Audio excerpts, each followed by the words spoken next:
Celebrating 30 years of phenomenal trend forecasting, here's Gerald Celente with today's trends in the news. Hi, this is Gerald Celente. Tuesday, November 15th, and here are some of today's trends in the news. I want to give you an MF update. You know what MF stands for. And I got F'd by MF. The people are putting on the internet how I got shafted, and they're really, I'm a baloney artist that I've been telling people to buy possession, and I'm not. They don't understand what's going on, so I'm going to make this really clear. I trade futures. I've been trading futures since 1978. Farmers trade futures. Airlines trade futures. They buy oil in anticipation of what the price is going to be in the future. So I had future contracts. In my account, I had enough money to take delivery on future contracts that were due this month, actually December futures. So when December rolled around, I would take the money out of my account and take delivery on the gold. But I got F'd by MF. They took my money and thousands of other people's money. Now remember what's going on here. Jon Corzine, the sleazeball senator and former governor of New Jersey, bankrupted the company that he was running. A former Goldman Sachs guy, by the way. It's all connected. The head of the Commodity Futures Trading Commission, Gary Gensler, that's supposed to be overseeing this, a former Goldman Sachs guy. So let's go back to what happened now. This Corzine was trading, as they report, 40 to 1. You go to the casino, you go with $1, but because you know the guys in the game, they let you bet $40. And that's what he was doing, over-leveraging MF Global, betting on European bonds. You know, those ones that are sky high now and racking the whole region. So, the company's going bankrupt. They have essentially $40 billion that he's dealing with. They can't find $600 million. Now, I'm not good at math, but maybe you're better than I am. So you figure it out. Let's say now the CME Group, who runs the futures exchange, they made up $300 million of that 600 shortfall.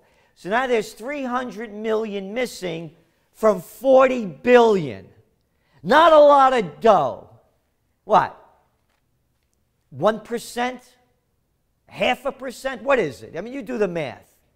They're tying up all this money because $300 million is missing? Give me a break. They're giving us the shaft. I've been blown out of my positions now, a couple of them for December already. So now, by the way, as this all comes together, you want to talk about dirty deals. This is it. That SOB Corzine walks free. You do something a little bit against the law, man, you're in the slammer like that. Not this fat cat. He's walking around still giving the screws. And that's what's going on in this country. Which brings us to the next trend, the Occupy Wall Street trend.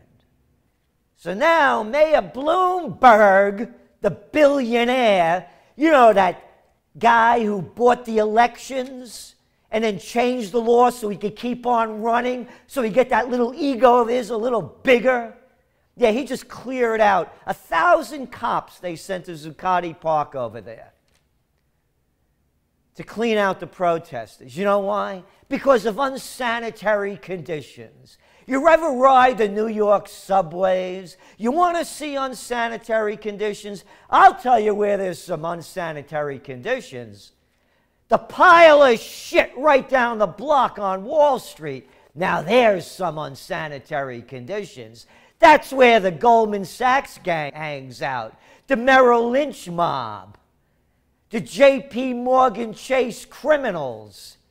And the MFers. Yeah. That's where the real filth is.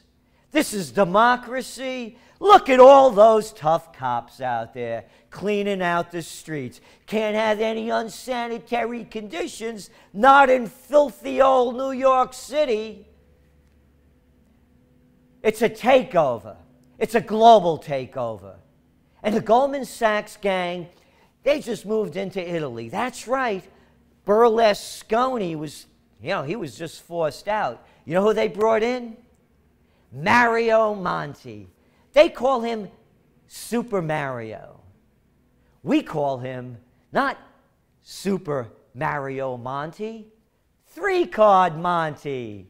You know the Three-Card Monty dealer? Yeah, that's right, a former Goldman Sachs guy.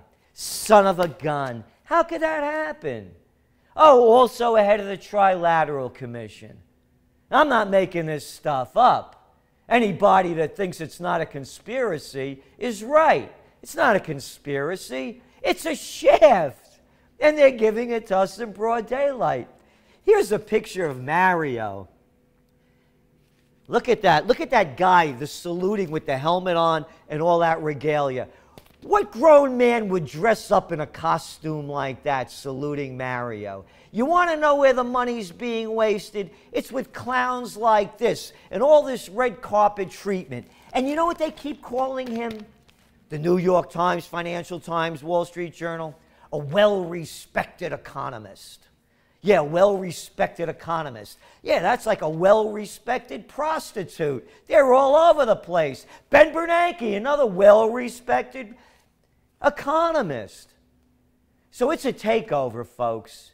And my money was like having it in a savings account. And I'm telling you, they're going to clean out your bank account just like they're cleaning out mine. This thing is collapsing. You better get ready for the big crash. It's coming.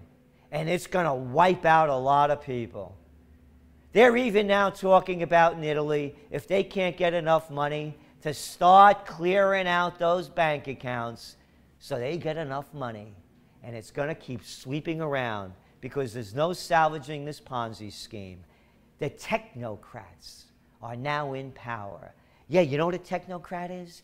That's a bureaucrat that knows how to use a computer, jiggle the numbers, and cook the books, and really give you a nice shaft without having to worry about getting reelected. This is Gerald Celente, and that's some of today's Trends in the News.